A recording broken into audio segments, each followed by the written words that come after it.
নিজেকে এমনভাবে তৈরি করুন যে পাবে সে গর্ব করবে, যে হারাবে সে আফসোস করবে।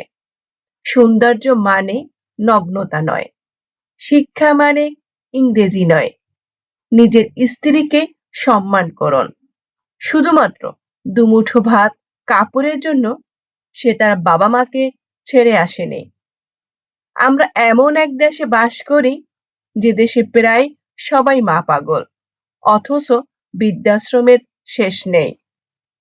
গায়ের রং কালো হলেও তাকে ভালোবাসা যায়, কিন্তু মনের রং কালো হলে তাকে কখনো ভালোবাসা যায় না।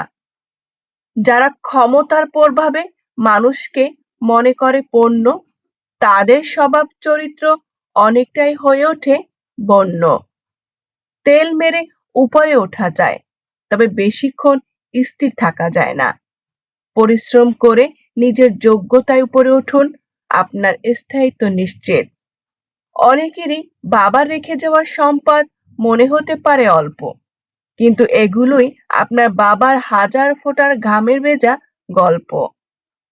আপনি যখন মানুষ হয়ে জন্মগ্রহণ করছেন, তখন মনুষ্যত্ব বজায় রাখা আপনার ধর্মের মধ্যেই পড়ে। যদি হাওয়া খেতে হয় নদীর ধারে যান, যদি সুন্দর পর্বত দেখতে চান তাহলে হিমালয়ে যান। ভালো মানুষ হতে হলে ভালো মানুষের সঙ্গে মিশতে হয়, ভালো মানুষের লেখা পড়তে হয়, ভালো মানুষের জীবনী পড়তে হয়। লোহাকে কেউ কষ্ট দিতে পারে না, কিন্তু তার নিজের মরীচিকা তাকে নষ্ট করে দেয়। একইভাবে আপনাকে কেউ কষ্ট দিতে পারবে না, কিন্তু আপনার চিন্তা আপনাকে হারাতে পারে। কপালে অবহেলা লেখা থাকলে হাজার চেষ্টা করেও ভালোবাসা পাওয়া যায় না। স্বামীর ঘরে থাকুন, দেখবেন অনেকেই আপনার স্বপ্ন দেখাবে, কিন্তু ডিভোর্স হয়ে গেলে সবাই ভোগ করতে চাইবে, বিয়ে করবে না। যে সংসারে শাশুড়ি পুত্রবধূর সাথে কারণে অকারণে প্রতিনিয়ত ঘ্যানর ঘ্যানর করে, ধনী পরিবার হলেও সেই সংসারে শান্তি থাকে না। নারীর বয়স আর পুরুষের ইনকাম কখনো জিজ্ঞেস করতে নেই।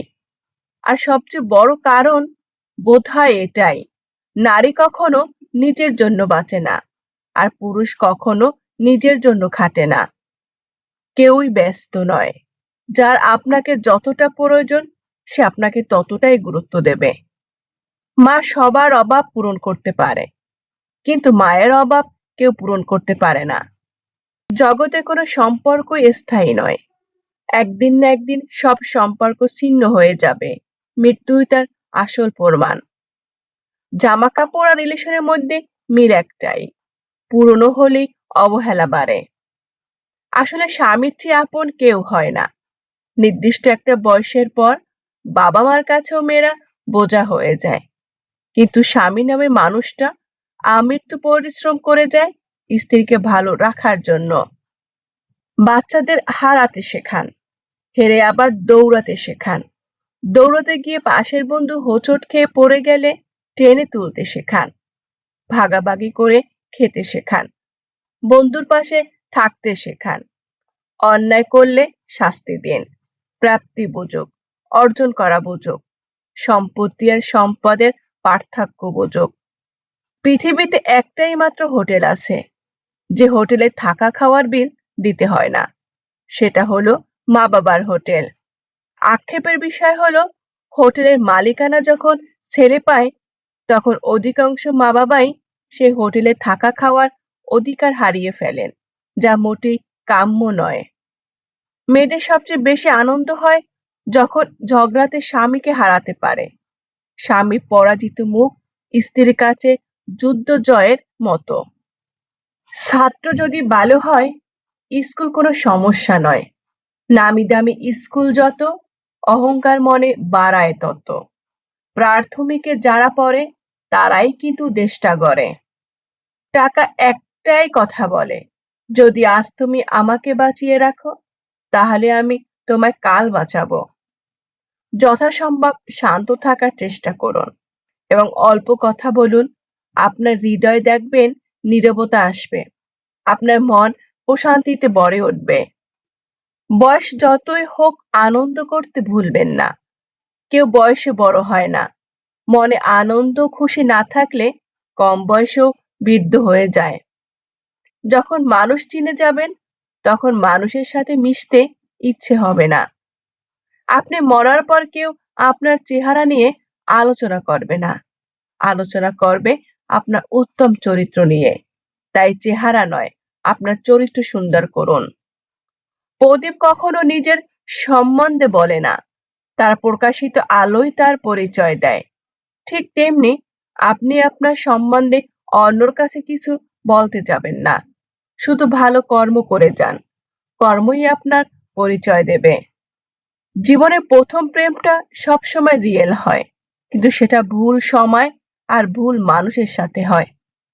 অপমানের উচিত শিক্ষা অপমান নয়, এমন কিছু করে দেখান যেন সে নিজেই নিজের কাছে ছোট হয়ে যায়। জীবনকে বেশি বিশ্লেষণ করতে যাবেন না, এটা জীবনকে আরো বেশি জটিল করে তুলবে। হায়রে টাকা, তুই থাকলে কাঠের পুতুলও কথা বলে, আর না থাকলে মাংসের মানুষও মুখ ফিরিয়ে নেয়।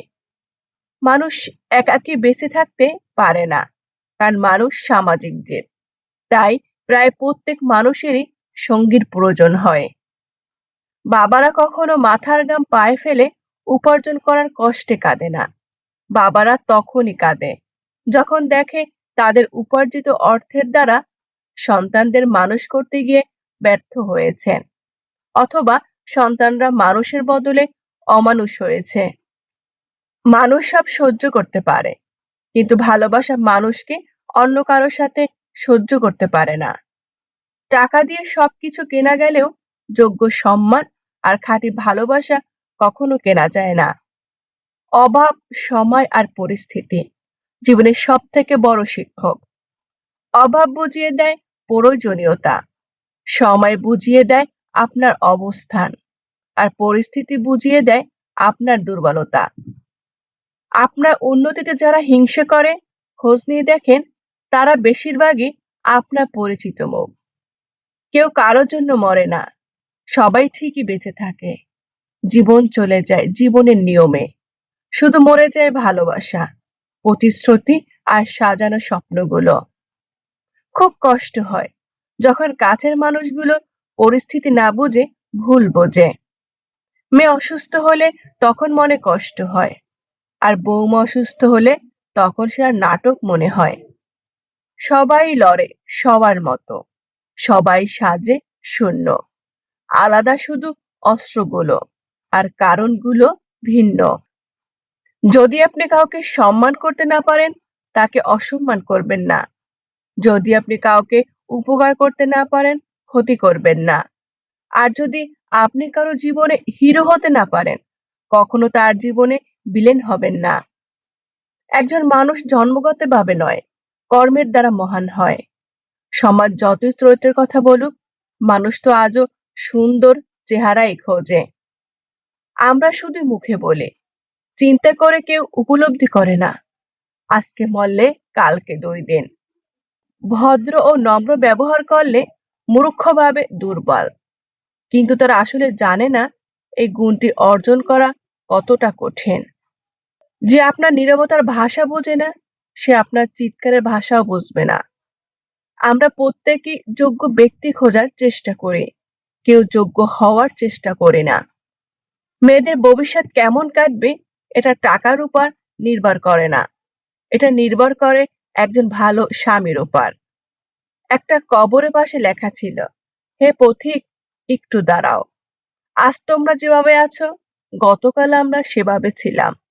আজ আমরা যেভাবে আছি, আগামীকাল তোমরা সেভাবে থাকবে।